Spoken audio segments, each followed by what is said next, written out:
Hi, Dave Breslow, founder of the Personal Best Academy. Imagine this. You're on the tennis court, you're about to play a competitive match. You've had a nice practice session, you've got your strokes that you've been working on, getting better and better, and here you are about to play a match against what tennis players call a pusher. And then what happens? Does your game fall apart? Does the pusher end up hitting that ball back just one more time, driving you absolutely out of your gourd, thinking that half of your shots or more were actually winners or point getters?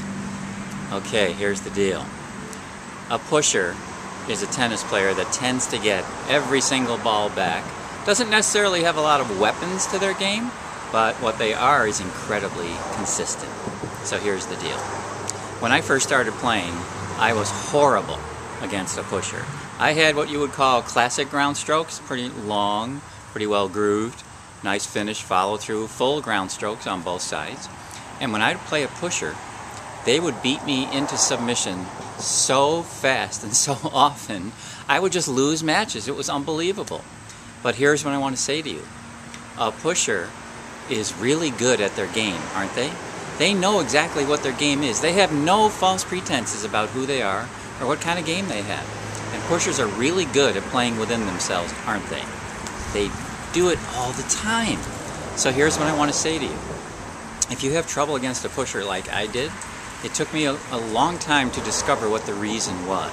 I went and read all the books, and I took the classes, and I had my pro working with me on my ground strokes. I was getting them more and more grooved and feeling better and better about them. But you know what? That's not really the problem. You know what the problem is? The problem is something else. It's not technique. It's not mechanics. What the problem really was, and what I discovered, was that it was my absolute belief and my rules that I had set up about pushers. Here's an example of what I mean. You may have the same experience, by the way, so please pay attention. One of my rules was pushers don't count. Pushers aren't really tennis players. Pushers aren't as good as I am. But the reality was, they were actually better tennis players than I was. I hated to admit it, but I lost to them 9 times out of 10, so who's the better player? I can go around saying I was the better player as much as I want, but was I really? No. And if you think you're the better player, and yet you go on the court and play a pusher type of tennis player, and they win, guess who the better player is? You may not want to admit it, but it's them. Please, take a look. The reason it's them is because they played their game and they played it really well. Your game fell apart. My game fell apart.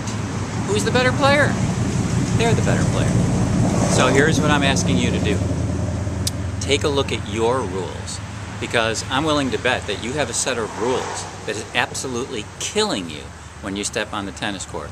You can go practice all you want, but if you maintain those rules when you step on the court, for example, pusher doesn't count, pusher's not a real tennis player, a pusher doesn't belong there, think about that. Why is a pusher not a real tennis player? Of course they are. Pusher doesn't belong there? Why don't they? They paid their entrance fee just like I did to play in the tournament. They're there to do the best that they can and win, just like I am. Why don't they belong there? Pushers aren't real tennis players? What's a real tennis player? A real tennis player is somebody who goes on the court, plays their best within their game, and can walk off the court feeling really good about that. I didn't do that when I played a pusher. I walked off the court feeling about as low as I could feel. I would lose literally 6-2, 6-3, 6-1, 6-3, things like that. And it was all because of my mind.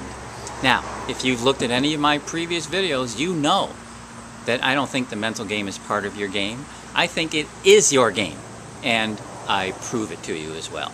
Here's just another example of the proof. Look what happens to a player with classic ground strokes who loses to a player who's a pusher. You think it's because of their mechanics? No. My mechanics fell apart because my mind fell apart first. This is the point I've been trying to tell you for all this time.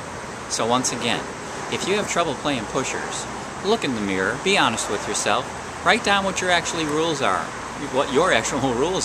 and notice just how silly they are. They're absolutely silly. When I did this for myself, I immediately was able to change my rules. So here's an example of a rule that I changed. So I went from, hey, pusher doesn't count, pusher's not a real tennis player. My new rule was, hey, everybody I play Everybody on the other side of the court belongs there, and I embrace them for being there. Now, can you imagine what it would be like for you if you went on the court literally embracing in your mind every opponent on the other side of the net? Do you think you'd have to go through all that baloney and malarkey that you go through now with particular types of tennis players?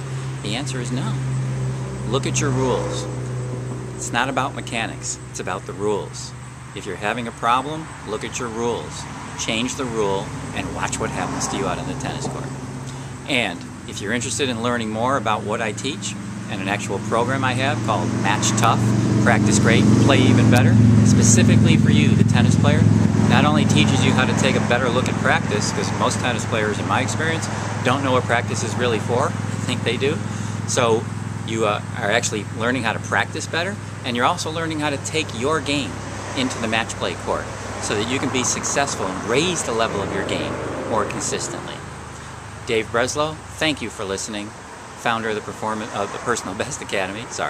Look forward to speaking to you soon. Take care.